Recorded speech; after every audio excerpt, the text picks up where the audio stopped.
Welcome to the hottest movie review on the internet today, the A-List Review. I'm your host, the Game Changer, Wes Troop, and it's time to go back to the theater. And some are calling it the bloodiest movie they've ever seen, but will it be bloody fun or bloody awful? My review of the 2024 horror sequel, Terrifier 3, coming up now.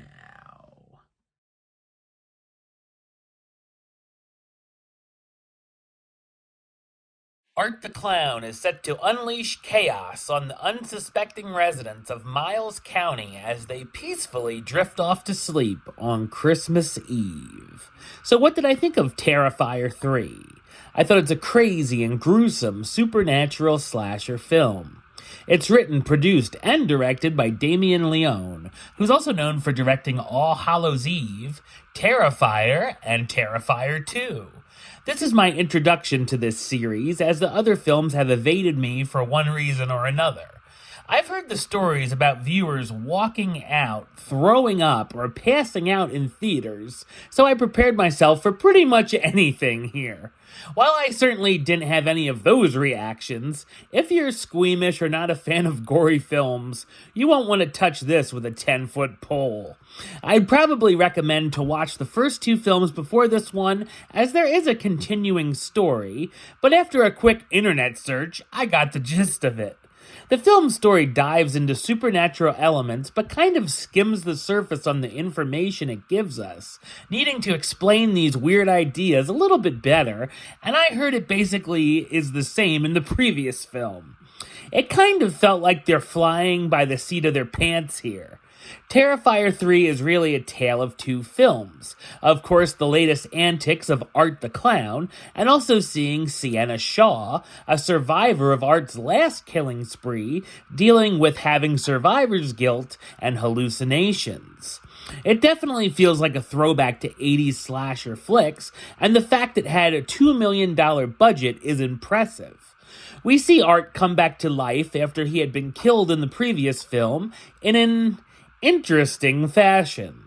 The kills are certainly creative, seeing the clown and his little sidekick using everything from a chainsaw to liquid nitrogen, among other things, and the use of practical effects here are awesome.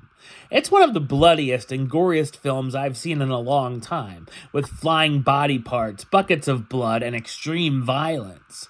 While the kills can feel mean-spirited, and Art is sadistic, they're also so over the top, and the clown uses silent comedy and is charismatic during the murders that I found myself laughing at some of the material. He can be an entertaining horror icon for sure.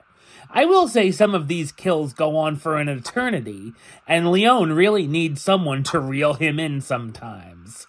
Also, while we see randos being slaughtered for 10 minutes at a time, there are a couple important character deaths that are done off screen. One of my film critic heroes, Gene Siskel, despised when children were in dangerous situations in film. Well, he would have ripped this movie a new asshole here. It certainly goes against conventional Hollywood horror, which I give it credit for. On the other side, 5 years later, after her last run-in with the killer, Sienna has been released from a psych ward and moves into her aunt's house and soon enough begins to have visions of Art. Or are they? While I like Sienna, the rest of the human characters are as generic as it gets and can actually be quite boring and give some questionable performances. The film needed a better script overall, as it's filled with terrible dialogue. The story can get repetitive and can be more convoluted than it needs to be. Clocking in at a bit over 2 hours, the film goes on way too long and probably could have been edited down by about a half an hour. The whole opening scene probably could have been cut out. The cast stars David Howard Thornton as Art the Clown, the fiendish mime back from the dead on his latest killing spree. Lauren Lavera as Sienna Shaw, the survivor who comes face to face with her rival once again. Samantha Scafidi as Victoria Hayes, another survivor who's become possessed and is now Art's partner in crime, who's seen better days. Antonella Rose as Gabby Shaw, Sienna's cousin who idolizes her, as well as some interesting cameos from the likes of Chris Jericho and Tom Savini. Terrifier 3 won't be a new Christmas classic, but I was entertained more than I wasn't, and I'd be interested in watching the other films. I can easily see how viewers seem to love or hate this franchise. Number-wise, I'm going to give it a 6 out of 10, which gives it Terrifier 3 the rating of do it. It's a small do it, but a do it nonetheless. Alright, well that's the show. I'll be back with another review very soon. But until then, don't forget to like, comment, and subscribe right here on YouTube. YouTube.com/WestsideOf515. Like the show on Facebook, Facebook.com/WestTruePlaylist.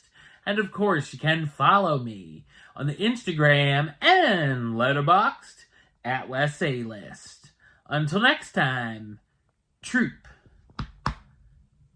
out.